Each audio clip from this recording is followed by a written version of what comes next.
High রে নেতাদের একটা ছেলে মাদ্রাসা চলে না রে ভাই।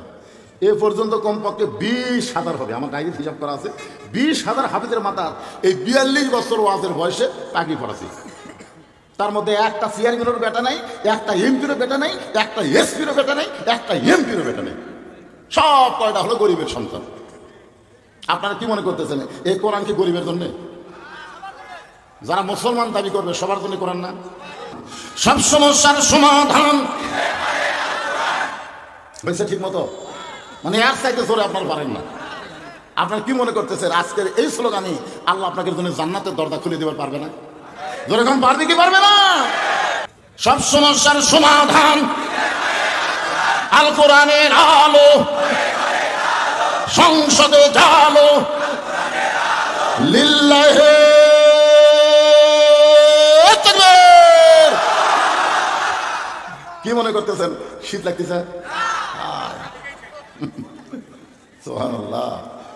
দেখেন শুধুমাত্র স্লোগানের কারণে শীত যদি চলে যায়, ওই মালওয়ানের বাচ্চারা আমাকে যেতে পারবি। ওই সময় মুসলমানরা একটা মিছিল করতেছে, 3 দিন হলে একটা মেয়ের, হিন্দু একটা মেয়ের বাচ্চা হয় না, 3 দিন। বাপ মাও চিন্তা করলো সিজার করা ছাড়া বুদ্ধি নেই। অ্যাম্বুলেন্স করে ওই মিছিলের মধ্যে দিয়ে অ্যাম্বুলেন্স চলে আসতেছে হাসপাতালে, কিন্তু যেই মিছিলের মধ্যে গেছে তখন মুসলমানরা তাকবীর দিছে, লিল্লাহে তাকবীর। সমস্ত মুসলমানরা আল্লাহ আকবার কাছে বলছেন, এত জোরে কইছে ওই অ্যাম্বুলেন্সের মধ্যে ওই মেয়ে আল্লাহ কাঁপে উঠছে, যেই কাঁপে উঠছে চাল্লুত করে বাচ্চা বেড়ে গেছে। বাপ মা কই করে আজকে 3 দিন হলে ভগবান ভগবান করতেছি, বাচ্চা হয় না, সিজার করবার যাচ্ছি, আর আল্লাহ আকবার শুনে বাচ্চা হলো। এই গাড়ি ঘুরে নিয়ে বাড়িতে গেছে। 2 মাস পরে বাপ মা আর মেয়ে 3 জন মিলে সাংবাদিক সম্মেলন করে বলতেছে আমাদের ভগবানের কোনো পাওয়ার নেই। মুসলমানের আল্লাহ তাকবীর শোনা বাচ্চা যখন পেট থেকে বার হয়, আর আমরা ভগবানের দল নাই, এই মুহূর্তে আমরা আল্লাহর দলে মুসলমান হয়ে গেলাম।